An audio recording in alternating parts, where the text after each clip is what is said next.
Buenas, mi nombre es Fabián Rubio, maestrante de la Universidad Fermín Toro. Este trabajo es presentado a la Magíster Marlene Rodríguez. Como temática tenemos el impacto que hubo en la modernidad y posmodernidad de la gerencia académica en las instituciones educativas. Hablaremos primero que todo sobre la modernidad, ¿sí? Debemos tener en cuenta que en esta época hubo gran parte del analfabetismo y su mayor preocupación era la educación, ¿sí? Tener un desarrollo educativo. La gran influencia de la Iglesia sobre la educación empezó a desaparecer con la terminación de la Edad Media. Con la venida del Renacimiento nacieron nuevas materias. En el año 1600 los analfabetos representaban entre un 50 y 65% de los adultos protestantes y el 70 y 85% de los católicos. La educación siempre ha sido un tema de preocupación. Aquí solo estudiaban los que eran ricos. Los debates se encontraban en las instrucciones, en las disciplinas y en las materias. Tenemos unas características que se mencionan en la edad moderna, que fue la escolarización, los avances en Europa, el desorden organizativo, la disciplina y los medios urbano y rural. Hablaremos primero de la escolarización, que gracias a la situación económica y social y el apoyo de los humanistas consiguieron que experimentaran abriendo colegios públicos para todo tipo de gente, ¿sí? Para que pudieran desarrollar esa parte de la educación. Uno de los avances que tuvo Europa fue que en Inglaterra abrieron colegios de gramática y en España se seguía experimentando el crecimiento de los niveles educativos, también abriendo colegios de gramática. Gracias a esto aumenta el número de universitarios y aparecen colegios jesuíticos. Seguimos con el desorden organizativo. En esta época la red escolar no tenía ningún criterio en cuanto a las instituciones. Cada uno tenía sus propios criterios a seguir con respecto a los planes de estudio, materiales y entre otros. No existía una estratificación de los grados de enseñanza a nivel nacional y no existían grados de exigencia para profesor ni para alumno. Sí, aquí no había una exigencia como tal. Pero entonces pasaríamos a lo que es la disciplina. No varió la forma de la disciplina ni la violencia. Los castigos y las torturas llegaron demasiado lejos, por lo que tuvieron que tomar medidas drásticas y seguían el criterio de ser una forma de controlar a los niños. Aquí lo que más se veía era cómo castigaban a los niños para que aprendieran, ¿sí? Para continuar, en los medios urbano y rural, las ciudades siempre han estado más alfabetizadas que el campo. Esto ocurría por el poco número de escuelas. Generalmente las poblaciones pequeñas tenían un colegio parroquial. Estaba en la iglesia y el director era párroco. Los profesores eran miembros de baja creencia. Vamos a nombrar unos niveles educativos.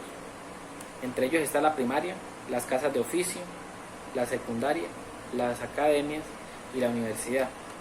Dentro de la primaria se hacía en cualquier sitio, incluso en un bar. A los niños se les enseñaba lectura y a las niñas se les enseñaba principios de fe, costura, economía doméstica y realmente muy rara la vez que le enseñaba la lectura. A esas escuelas asistían niños entre 6 y 10 años. Seguimos con las casas de oficio. Con el tiempo aparecieron las escuelas de oficio en las que se formaba a los adolescentes a hacer una labor. Se llevaba a cabo en escuelas tanto como en los propios talleres. Este tipo de educación también era impartida a las mujeres. Luego también apareció la secundaria.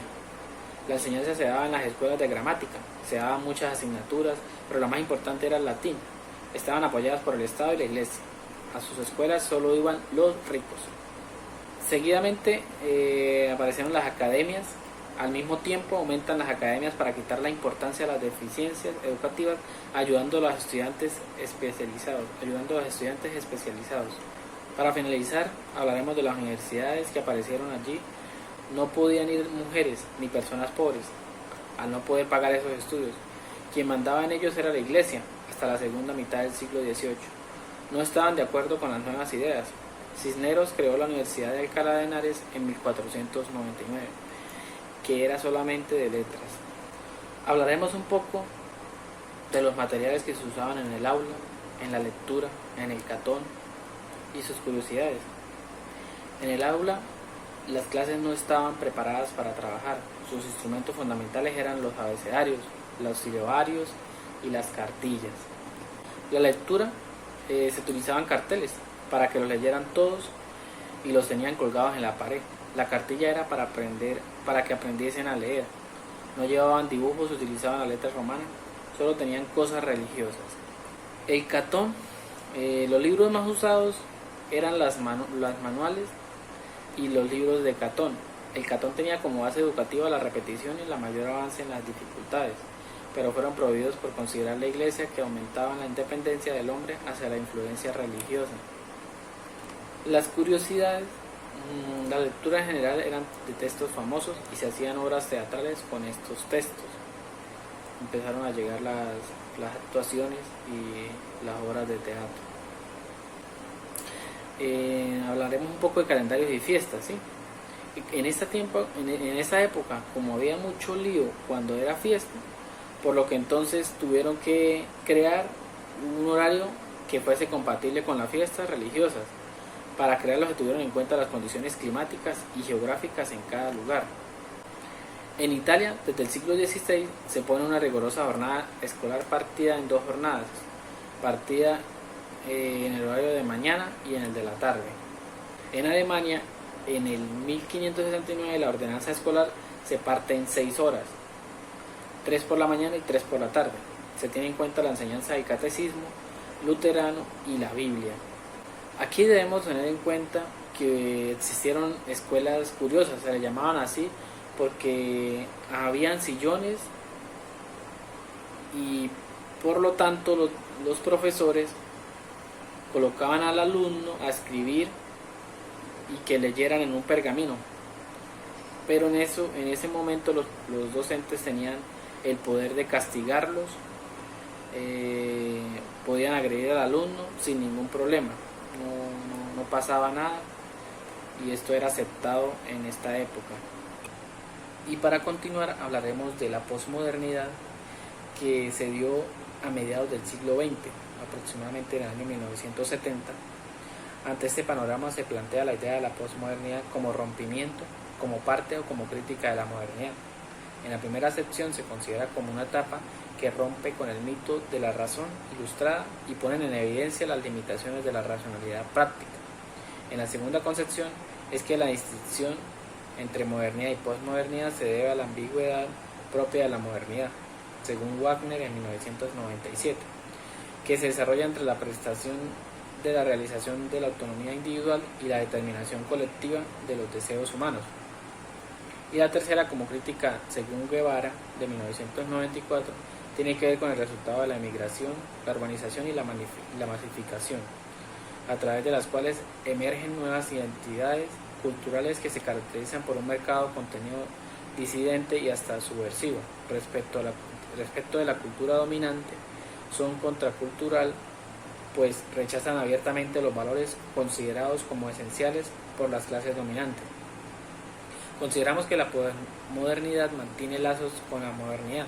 Esencialmente los valores derivados del programa económico son los mismos y los fines de la omnipotencia del mercado son compartidos. Las manifestaciones social y cultural son peculiares asociadas con la configuración de expresiones provenientes de la tecnología, la exclusión, la guerra, el poder, el engaño y la ignominia. Los cambios en la tecnología han sido más rápidos que los cambios en los valores, y los cambios en las estructuras políticas y sociales no han generado una nueva cultura, sino una aglomeración de varias culturas enmarcadas por la civilización occidental globalizada. Un efecto de la globalización es que nuestras diferencias culturales serán más evidentes día con día. Según Engelhardt, en 1994 hay un tránsito de la modernidad a la posmodernidad que se sintetiza en 5 aspectos primordiales. Primero, el paso de los valores de escasez a valores posmodernos o de seguridad. Segundo, una menor eficiencia y aceptación de la autoridad burocrática. Tercero, el rechazo del modelo occidental y el colapso de la alternativa socialista.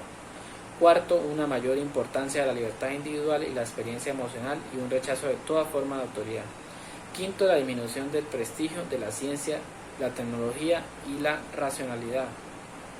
En esos puntos observamos que el tránsito entre modernidad y posmodernidad significa un proceso de secularización de las instituciones modernas asociado con los valores y la actitud negativa ante la moral civil del Estado. Con base en lo anterior, vale la pena preguntarnos si la posmodernidad significa solamente crítica y rechazo a la modernidad. En Giroux, 1996, encontramos una respuesta interesante, pues él señala que la posmodernidad plantea la necesidad de producir conocimiento a través de una visión crítica desde la teoría de la presentación. Su posición frente a la modernidad no es de rechazo, plantea un rescate de los principios de igualdad, libertad y justicia para lograr un mundo mejor, replanteamiento de la utopía liberal, pero abandonando la idea de la linealidad de la historia occidental y la cultura unificada. Entonces debe haber una relación dialéctica entre la modernidad y la posmodernidad. Lo interpretamos como que la solución de la crisis de la modernidad está en la propia modernidad, superándose a sí misma con una figura distinta que sería la posmodernidad, una visión hegeliana revestida de análisis crítico interesante. Para concluir, podemos decir que la modernidad trajo como consecuencia una serie de problemas o contradicciones generados a partir del incumplimiento de las promesas de igualdad, libertad y justicia que se planteó como proyecto.